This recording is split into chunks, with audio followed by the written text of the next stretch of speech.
Welcome to Education Time in Tamil. இன்னைக்கு நம்ம CBSE Physicsல Class 12 Chapter 1ல இருக்க 1.5.3 அதாவது Quantization of Charges, Basic Properties of Charges அப்படின்னு part 7 வீடியோல பார்த்தோம் இல்லையா?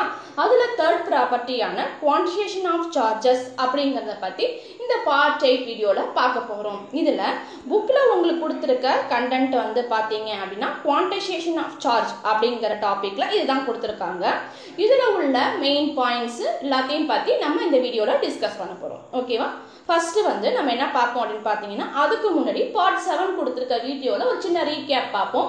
இதுக்கு வந்து குவான்டிஃபிகேஷனுக்கு வந்து ரொம்ப பேசிக், அதாவது ரொம்ப இம்பார்ட்டன்ட்டான ஒரு விஷயமா இருக்கும். ஓகேவா? நம்ம மூணு பேசிக் ப்ராப்பர்ட்டிஸ் பார்த்தோம் இல்லையா? ஃபர்ஸ்ட் வந்து additive of charge. Okay, additive of charge அப்படின்னா என்ன சொன்னோம்? ஒரு சிஸ்டம்ல இருக்க சார்ஜ் பார்ட்டிகல் எல்லாம் அதோட சார்ஜ் எல்லாம் ஆட் பண்ணி டோட்டல் சார்ஜ் அப்படிங்கிற மெஷர் பண்ணோம்னா அடிட்டிவ் ஆஃப் சார்ஜ். இங்க ஒரு எக்ஸாம்பிளுக்கு ஒரு பலூன் இருக்குது, அந்த பலூன் வந்து நியூட்ரல்ல இருக்குது அப்படின்னு சொல்லியிருக்கோம். நியூட்ரல்னா என்ன அர்த்தம் அப்படின்னு பார்த்தீங்கன்னா அதுல உள்ள பார்ட்டிகல் பாசிட்டிவ் சார்ஜும் நெகட்டிவ் சார்ஜும் ஈக்குவல் அமௌண்டா இருக்கு. இங்க பாத்தீங்க அப்படின்னா Q1ல இருந்து Q6 வரையிலும் பார்ட்டிகல் இருக்குது. ஓகேவா? சார்ஜ் பார்ட்டிகல் இருக்குது. இதுல 3 positive charge 3 negative charge. So அப்ப ரெண்டும் ஈக்குவலா தான் இருக்கும். இந்த சிஸ்டம் வந்து நியூட்ரலா தான் இருக்குது. ஓகேவா? அப்ப டோட்டல் சார்ஜ் அப்படிங்கும்போது என்ன பண்ணலாம்? Total charge Q equal to இதுல இருக்கிற Q1 plus Q2 plus Q3 plus Q4 plus Q5 plus Q6. So இந்த 6 சார்ஜுமே நம்ம என்ன பண்ணலாம்? ஆட் பண்ணி நம்ம டோட்டல் சார்ஜ் சொல்லிடலாம். ஓகேவா? இதுதான் additive of charge. Okay, next வந்து conservation of charge. Conservation of சார்ஜ்னா என்ன சொன்னோம் அப்படின்னு பார்த்தீங்க அப்படின்னா ஒரு ரெண்டு ஆப்ஜெக்டை எடுத்துக்கிறோம். அந்த ரெண்டு ஆப்ஜெக்ட்டுமே ஃபர்ஸ்ட் என்னவா இருக்கு? நியூட்ரலா இருக்குது. அதாவது ஒரு பலூனு ஒரு உள்ளன் ரெண்டுமே எடுத்துக்கிறோம். இது ரெண்டுமே என்ன இருக்கு அப்படின்னு பார்த்தீங்க அப்படின்னா ஃபர்ஸ்ட் ஒரு நியூட்ரலான ஆப்ஜெக்டா இருக்குது. அதாவது ஈக்குவல் அமௌண்ட் ஆஃப் புரோட்டானும் ஈக்குவல் அமௌண்ட் ஆஃப் எலக்ட்ரானும் இருக்கு தனித்தனியா. ஓகேவா? இப்ப இதை ரப் பண்றோம். ரப் பண்ணும்போது என்ன நடக்குது அப்படின்னு பார்த்தீங்க அப்படின்னா பலூனை உள்ள வச்சு ரப் பண்ணும்போது பலூன் வந்து என்ன ஆகுது? நெகட்டிவ் சார்ஜ் பார்ட்டிகலா உள்ள ஒரு ஆப்ஜெக்டா மாறிடுது. அதாவது நெகட்டிவ் சார்ஜ் ஆப்ஜெக்டா மாறிடுது. இதுக்கு முன்னாடி பலூன் என்னவா இருந்துச்சு? நியூட்ரல் ஆப்ஜெக்டா இருந்துச்சு. இப்ப என்னவா ஆயிடுச்சு? எலக்ட்ரிக் சார்ஜ், அதாவது எலக்ட்ரான் அதிகமா இருக்கக்கூடிய ஒரு ஆப்ஜெக்டா மாறிடுச்சு. ஓகேவா? அப்படின்னா என்ன அர்த்தம்? புதுசா சார்ஜ் உருவாச்சா? இல்ல. இதான் நம்ம ஆரம்பத்துல இருந்தே படிச்சுட்டு இருக்கோம். இதுல என்ன அப்படின்னு பாத்தீங்கன்னா ரப் பண்ணது மூலமா ஒரு ஆப்ஜெக்ட்ல இருந்து இன்னொரு ஆப்ஜெக்ட்டுக்கு எலக்ட்ரான் வந்து டிரான்ஸ்ஃபர் ஆகிருக்குது. ஓகே, புதுசா எலக்ட்ரான் உருவானதும் இல்லை, அதே மாதிரி எலக்ட்ரான் வந்து அழிஞ்சு போகவும் இல்லை. ஓகேவா? அதாவது நெய்தர் கிரியேட் நாட் டிஸ்டராய்ட், அதாவது வந்து உருவாகவும் இல்லை அழியவும் இல்லை. இந்த கம்பளியிலேருந்து இந்த அதாவது உள்ளிலேருந்து பலூனுக்கு வந்து எலக்ட்ரான்ஸ் வந்து டிரான்ஸ்ஃபர் ஆகிருக்கு. ஓகே, இதுதான் வந்து கன்சர்வேஷன் ஆஃப் சார்ஜ்ங்கிறது. இப்போ நம்ம என்ன பண்ணலாம் அப்படின்னு பார்த்தீங்கன்னா இந்த கன்சர்வேஷன் ஆஃப் சார்ஜில் இந்த பலூனுக்கு எத்தனை எலக்ட்ரான் கிடைச்சிருக்கு? 3 எலக்ட்ரான். ஓகேவா? இதை நம்ம கண்ணால் பார்க்க முடியுது. பார்க்கறதுனால நம்ம 1 2 3ன்னு கவுண்ட் பண்ணி சொல்லிட்டோம். ஓகே, 3 எலக்ட்ரான் கிடைச்சிருக்கு. அப்ப இந்த பலூனுக்கு 3 எலக்ட்ரான் சார்ஜ் வந்து எக்ஸ்ட்ராவா ஆட் ஆயிருக்கு. ஓகே, இப்படின்னு சொல்லிட்டோம். ஓகேவா? இந்த பாயிண்ட் தான் குவான்டிஃபிகேஷனுக்கு ரொம்ப இம்பார்ட்டன்ட். ஓகே, எவ்வளவு எலக்ட்ரான் டிரான்ஸ்ஃபர் ஆயிருக்கு? How much charge will be transferred into one body to other. இல்லைன்னா அந்த பாடிக்கு எவ்வளவு எலக்ட்ரான் சார்ஜ் வந்து கிடைச்சிருக்குது அப்படிங்கிறத பத்தி நம்ம சொல்லிட்டோம் அப்படின்னா அதுதான் குவான்டிஃபிகேஷன் ஆஃப் எலக்ட்ரிக் சார்ஜ் அப்படிங்கிறது. ஓகேவா? இப்போ next quantification of electric charge அப்படிங்கிற டாபிக்ல போறோம். இதுல இந்த principle of quantification of electric charge அப்படின்னு என்ன பார்த்தீங்கன்னா quantization of charge on the body is integral multiple of charges of an electron. எவ்வளோ எலக்ட்ரான் போயிருக்கோ அதோட இன்டெகிரல் மல்டிபிள் தான் வந்து குவான்டைசேஷன் ஆஃப் சார்ஜ் அப்படிங்கிறது. ஒண்ணுமே இல்லை, ஒரு ஆப்ஜெக்ட்டுக்கு எவ்வளோ குவான்டிட்டி ஆஃப் சார்ஜ் வந்து டிரான்ஸ்ஃபர் ஆயிருக்கு அப்படின்னு நம்ம கண்டுபிடிச்சி சொன்னோம் அப்படின்னா அதான் குவான்டிஃபிகேஷன் ஆஃப் சார்ஜ் அப்படிங்கிறது. ஓகேவா? இதுக்கான மெயின் ஃபார்முலா என்னன்னு பார்த்தீங்கன்னா Q equal to NE. Okay, இதுல Eங்கிறது எலக்ட்ரான். ஓகே, இந்த எலக்ட்ரான் டிரான்ஸ்ஃபர் ஆனது E அப்படின்னு சொல்றோம்.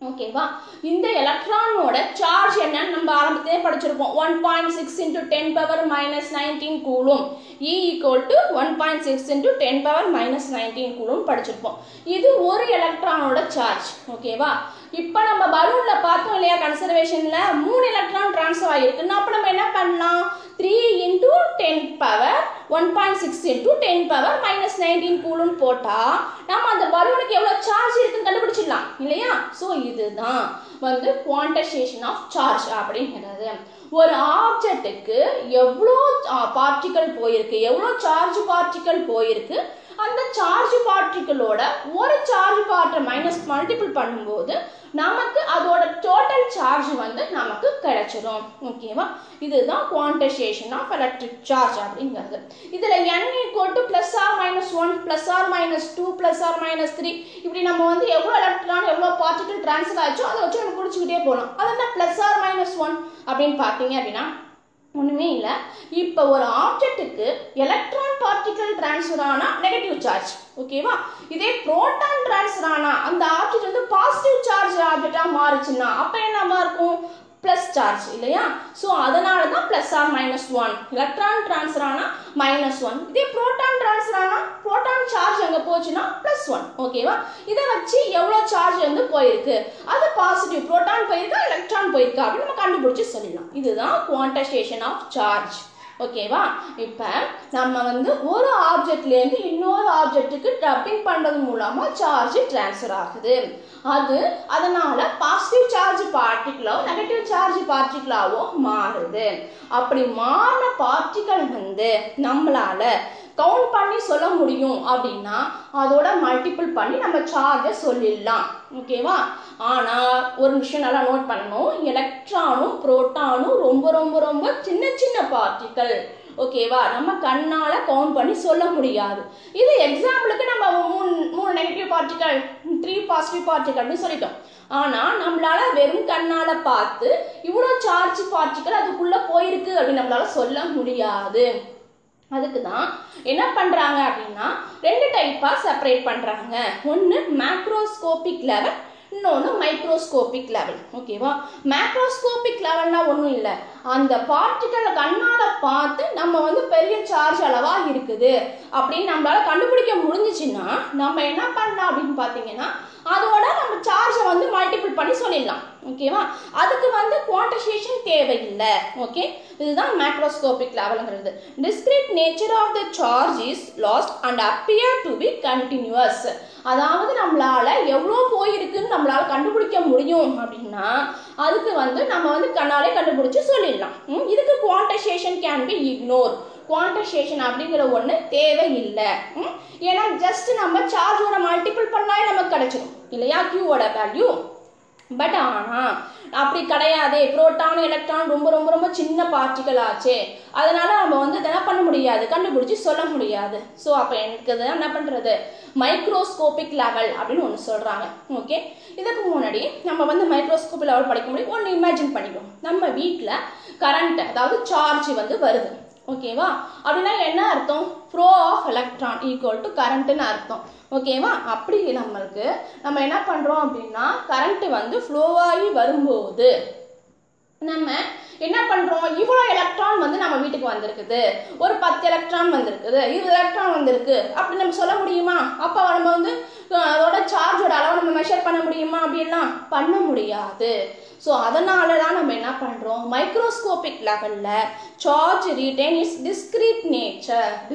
நேச்சர் அதாவது அளவிட முடியாது ரொம்ப சின்ன அளவாக இருக்கிறதுனால quantisation cannot be ignored quantisation நம்மளால இக்னோர் பண்ண முடியாது குவான்டைசேஷன் வச்சு தான் நம்ம வந்து எவ்வளோ சார்ஜ் வந்திருக்கு அப்படிங்கிறத நம்மளால கண்டுபிடிக்க முடியும் ஓகேவா ஸோ அப்போ நம்மளுக்கு என்ன தேவைப்படுது Q equal to NE அப்படிங்கிற ஒரு ஈக்குவேஷன் நமக்கு தேவைப்படுது ஓகே ஸோ அதை வச்சு தான் நம்ம என்ன பண்ணுறோம் எவ்வளோ கூலும் கரண்ட் வந்து ஃப்ளோ ஆகிருக்கு அப்படி நம்ம கண்டுபிடிக்கிறது ஈஸியாக கண்டுபிடிச்சிடலாம் ஓகேவா ஸோ நெக்ஸ்ட்டு நம்ம என்ன பார்க்க போகிறோம் அப்படின்னு பார்த்தீங்கன்னா உங்கள் புக்கில் கொடுத்துருக்க இம்பார்ட்டன்ட் பாயிண்ட்ஸை வந்து நான் நோட்டாக எடுத்து கொடுத்துருக்கேன் okay the magnitude of the smallest unit of charge is 1.6 into 10 power minus 19 coulomb okay அதாவது சார்ஜோட வேல்யூ என்னன்னு பார்த்தீங்க அப்படின்னா 1.6 into 10⁻⁻19 கூலும். இது எலக்ட்ரானோட சார்ஜ், ஒரு எலக்ட்ரானோட சார்ஜ் வேல்யூன்னு உங்களுக்கு தெரியும்.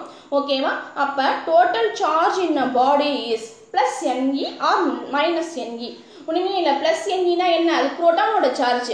மைனஸ் NEனா என்ன, அது எலக்ட்ரான் பார்ட்டிகளோட சார்ஜ். ஓகேவா? அப்போ டோட்டல் சார்ஜ் ஆஃப் பாடி, அந்த பாடியில் இருக்கிறது பாசிட்டிவ் சார்ஜாக இருந்தால் ப்ளஸ் NE யூஸ் பண்ணுவோம். ஓகே, ஈங்கிறது வந்து புரோட்டானுக்கும் எலக்ட்ரானுக்கும் ஒரே வேல்யூ தான். ஓகேவா? அப்படி தானே சொல்லியிருக்கோம், ஒரு பாடி நியூட்ரலாக இருக்கணும், புரோட்டானோட சார்ஜும் எலக்ட்ரானோட சார்ஜும் ஈக்குவலாக இருக்கணும். அப்போ எலக்ட்ரான் வந்து 1.6 into 10⁻⁻19 கூலும்னா புரோட்டானும் என்ன ஆகும், 1.6 into 10⁻⁻19 கூலும் தான். பட் ரெண்டுக்கும் என்ன வித்தியாசம், அந்த சிம்பிள் நெகட்டிவ் சிம்பிள் போட்டால் அது எலக்ட்ரான். ஓகேவா? பாசிட்டிவ் சிம்பிள் வந்து புரோட்டானுக்கு. ஸோ அதனால plus NE or minus NE இருக்கலாம் ஒரு டோட்டல் சார்ஜ் இன் த பாடி. ஓகேவா? நெக்ஸ்ட் வந்து a charged body cannot possess fractional charge.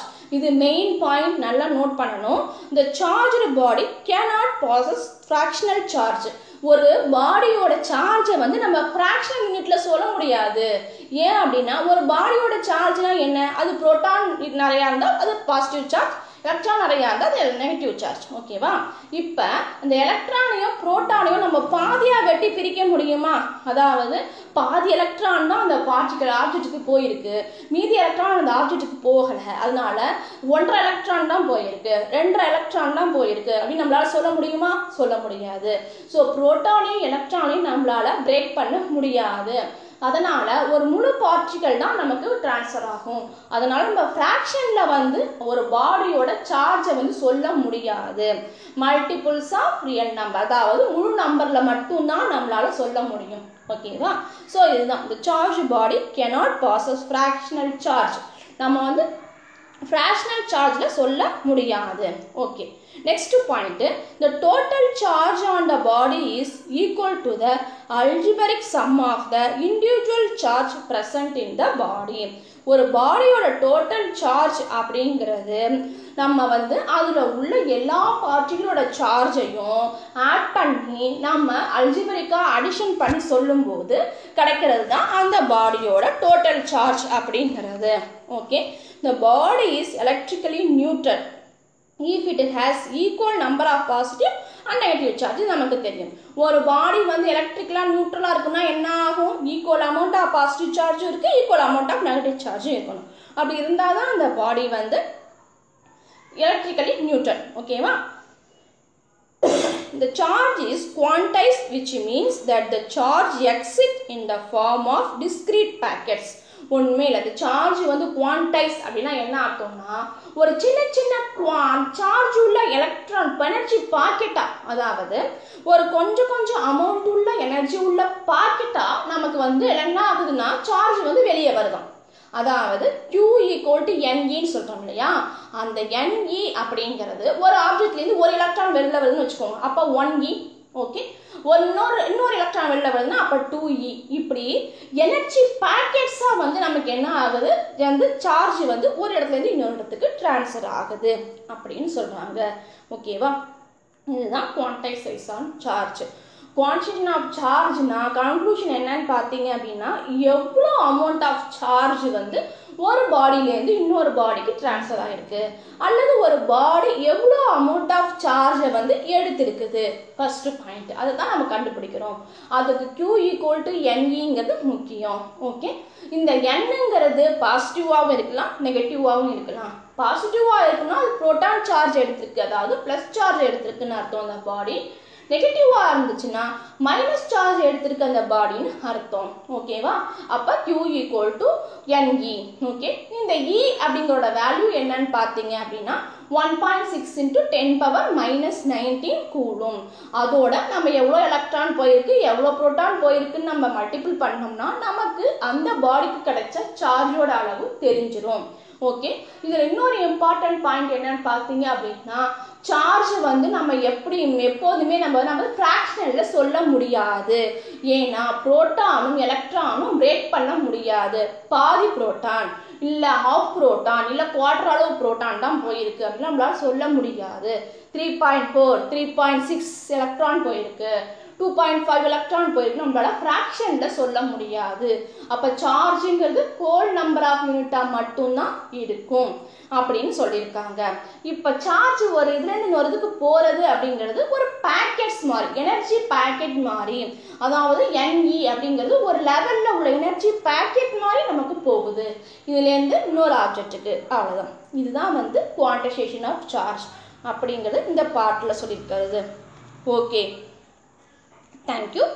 Thanks for வாட்சிங்.